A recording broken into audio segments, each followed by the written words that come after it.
Thank you for joining me for another demo in Next Fest. We have Too Small to Matter. Rain falls. The only sound that is heard. Blue and gray, water and mist. They fill the world around, giving it a coldness he had never seen before. An emptiness he never felt before. He hops over the rocks. He sniffs the air with his little nose. He eyes the opposite shore. In vain. Blue and gray is the only thing he sees. Water and dust is the only thing he smells. The river runs ever so slow, almost like it only moved due to obligation, with no will of its own. He hops over the rocks again. Pause. Rudy? Butter. His voice fades, unanswered. Is anyone there? There is no one to answer. He is alone. Now nothing binds him to this place. What was here is here no more. But he still questions himself. Still his heart and his memories hold him back. A glimpse of hope that if he stays, things will go back to what they once were. But his eyes reveal the truth. Everything is gone. And so he turns his back on the past. He accompanies the river, walking over the rocks that once formed mountains of stone and glass. The river is slow. How long must I walk west? I won't make it on foot. He realizes the impossible task ahead and looks for an answer around him. Near a rubble of wood and sand, he finds a round shell, a metal thing that looks like half an egg long hatched.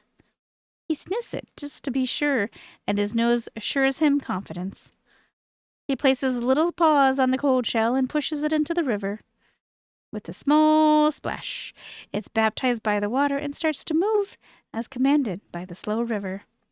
With the small jump, he lands inside the shell, making himself a passenger of the current that takes things into the unknown.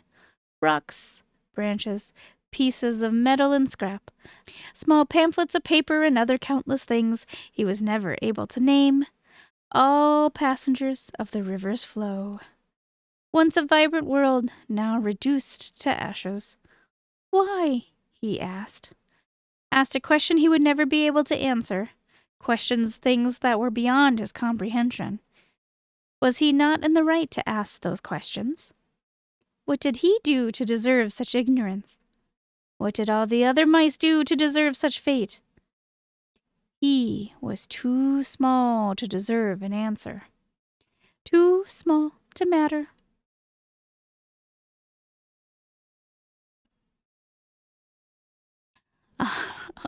Okay. So our little boat, our little metal boat, looks like a soldier's helmet. And press E to take the water out, but be careful, you won't be able to move, and we have to avoid obstacles.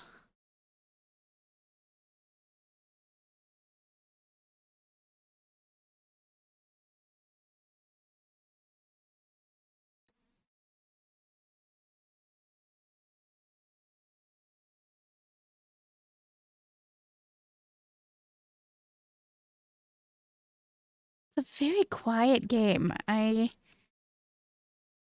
Nope, it is quiet. I did turn the music off because, YouTube. But I'm gonna guess it said it had ambient sound, but I'm not hearing it.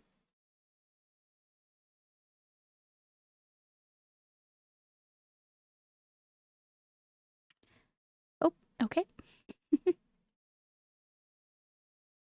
Darkness engulfs the world. The water sounds echo inside the underground passage. Tails feels claustrophobic. His little heart starts racing while his nose darts around, sniffing a way out. Keep following the water's flow. Decided. He keeps himself safe inside the shell. The river keeps flowing slowly and takes the shell with it. After a couple of minutes, darkness starts to get slightly pushed back. A small ray of light creates a beacon, a cloud of bluish color that tries to survive where it should not. Tails gets on the edge of the boat and tries to get a better look with his unused eyes. The light is weak and cold. Clearly not sunlight. And suddenly it moves. Its origin unknown to the little mouse. He moves closer to the ground. Follow the light. Against his most primal instincts, Tails puts his little stick in the water and changes the boat's direction, approaching the light. Once the shell hits the dirt, he jumps onto the ground. He walks slowly, one part curious, another part scared. He's a mouse, after all, and there's no way he can defend himself against the dangers of this world. The light is now on the ground behind a fallen garbage can, more intense and warmer than before. He peeks over the blockage, and surprise takes his face. A young firefly is eating some crumbs, sitting over a small pebble. She's carefree, swinging her little legs and occasionally shaking her bright behind.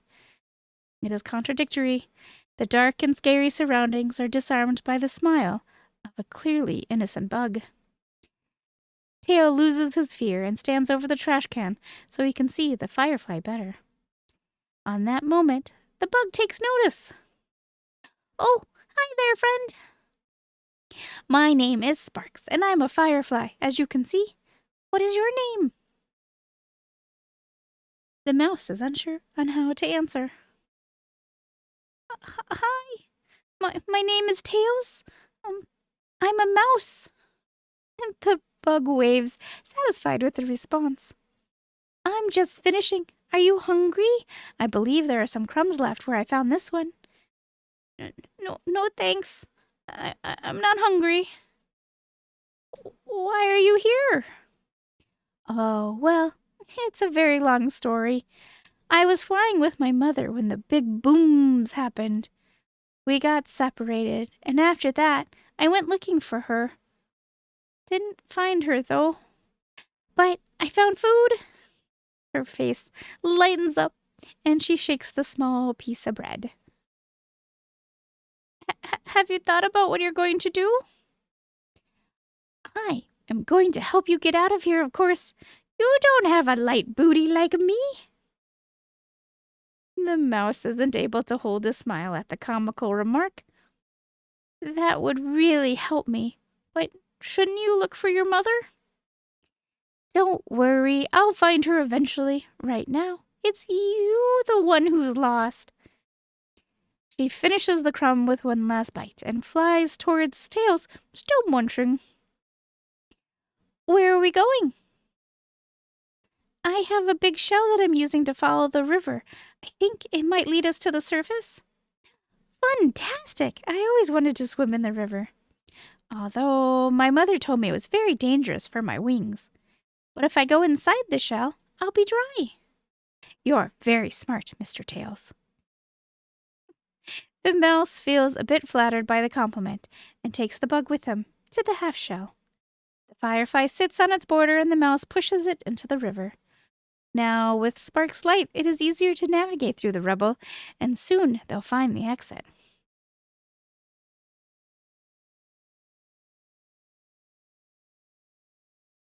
Ooh, ooh, ooh, ooh, ooh, ooh.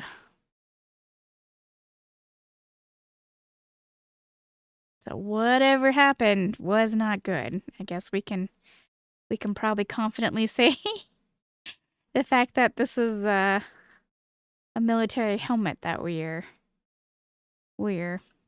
swimming in, boating in.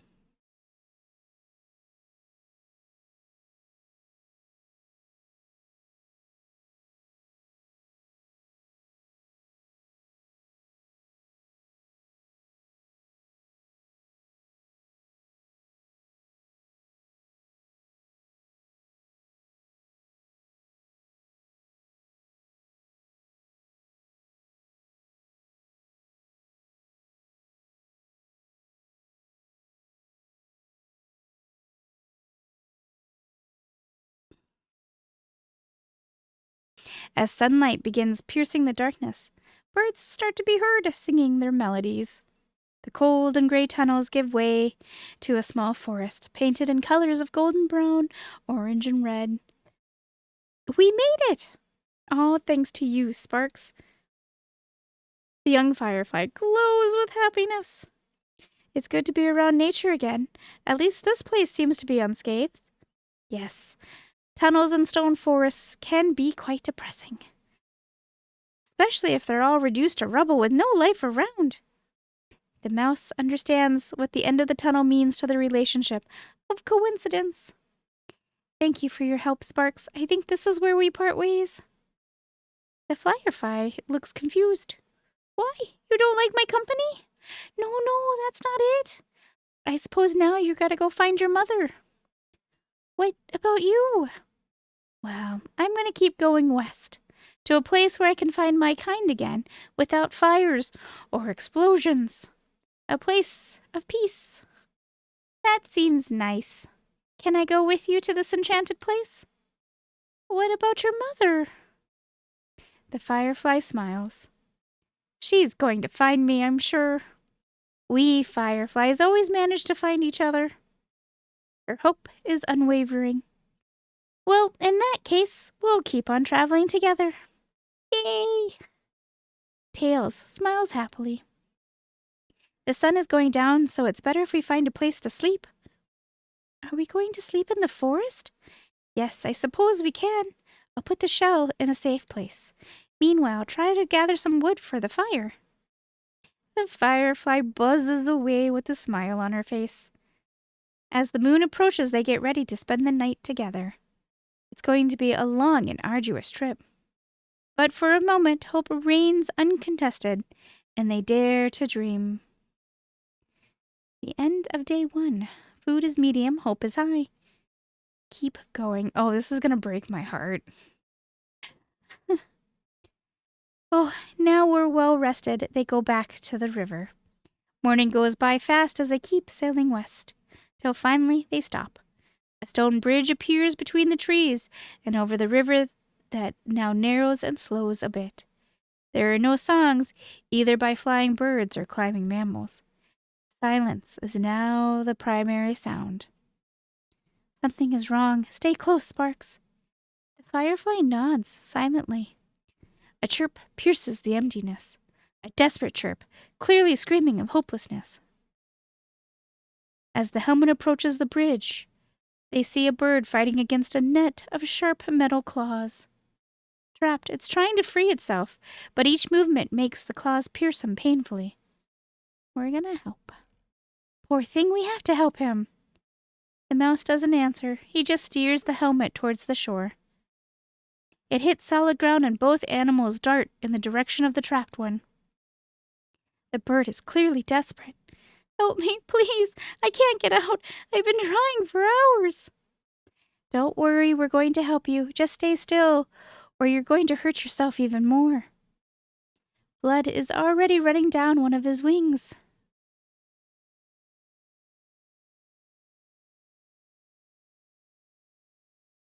Look for something to cut the metal fangs.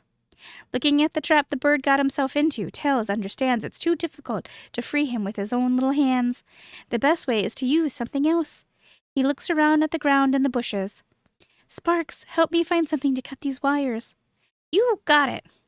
The firefly darts away, rising in the air to get a better view.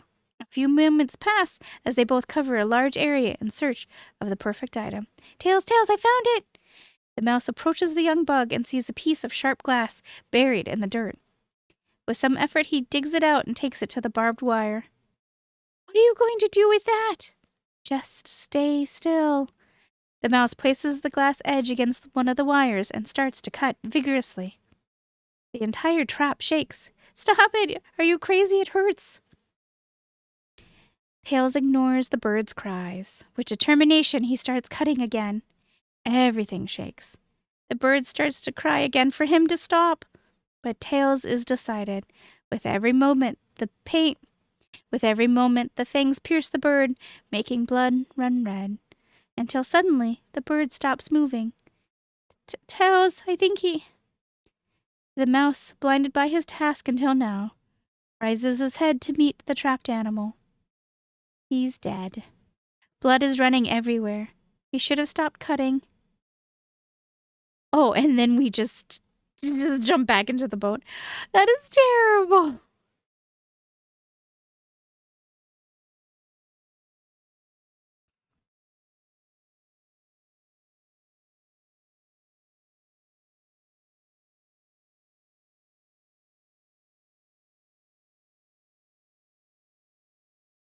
Gotta shift quickly down.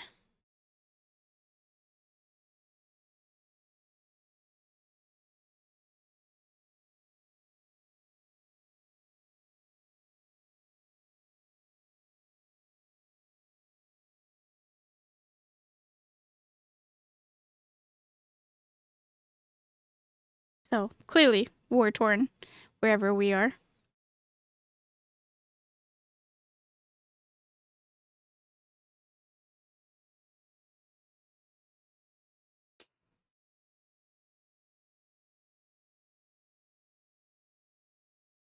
The night is about to fall. They reach the outskirts of a small destroyed village, illuminated by the shimmering pale light of the sunset. They have been traveling for hours. Perhaps it's best if we stop here for the night? The firefly doesn't answer. She has been silent for some time. Her antennas hang low. Tails docks the helmet near the river shoreline, next to a large log. His paws touch the murky sands, and he starts walking in the direction of the village. Sparks is still in the shell. We're gonna go check the village ourselves. We really should check with Sparks, though.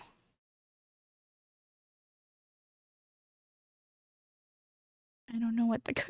After failing last time, I don't know what the correct answer is. All right, we'll go and check the village. Hey, little girl, are you all right? She nods her head, clearly lying. I'm going to go check the village ahead and see if it's safe.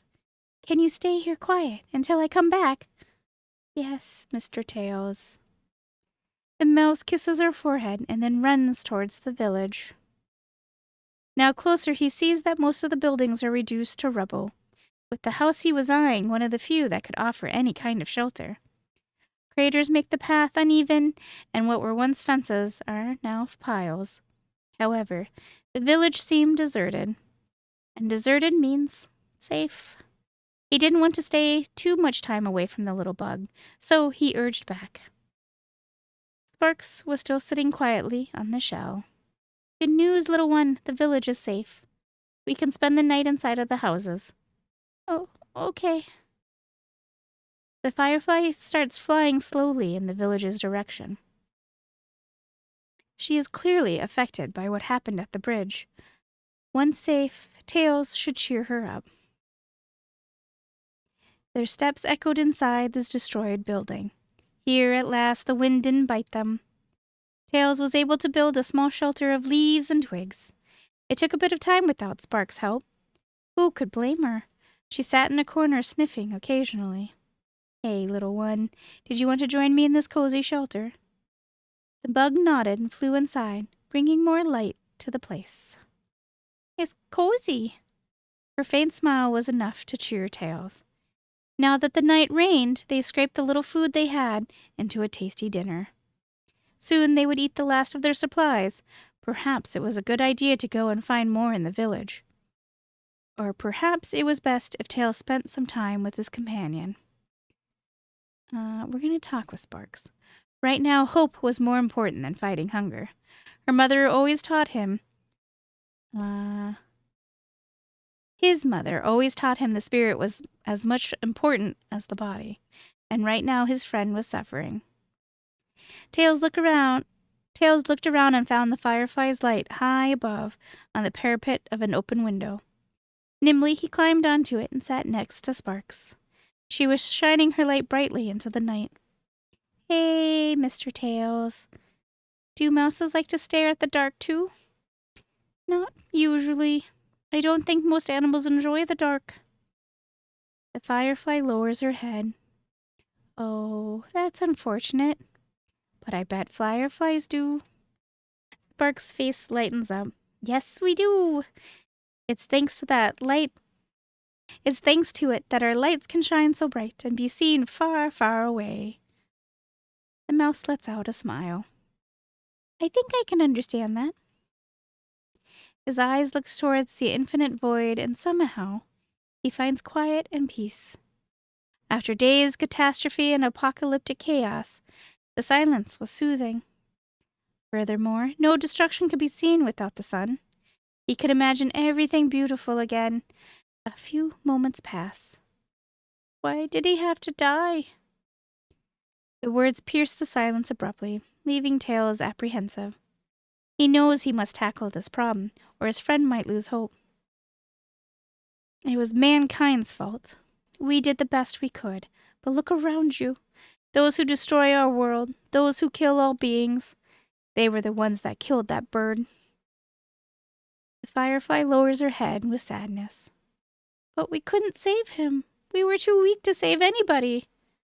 I would like to be alone a bit, Mr. Tails. The request hurts the rodent's feelings, but he heeds it. Tails turns his back to his friend and goes back to the nest to sleep away the pain. Oh no, game over.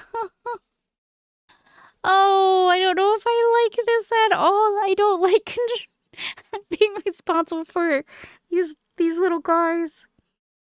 Anyway, that was the demo. Thank you guys so much for hanging out with me. I don't know if I am strong enough to play the full game, because if I keep killing them, I will be a depressed pile of a mess. Thanks for keeping me company. I will be back soon with something.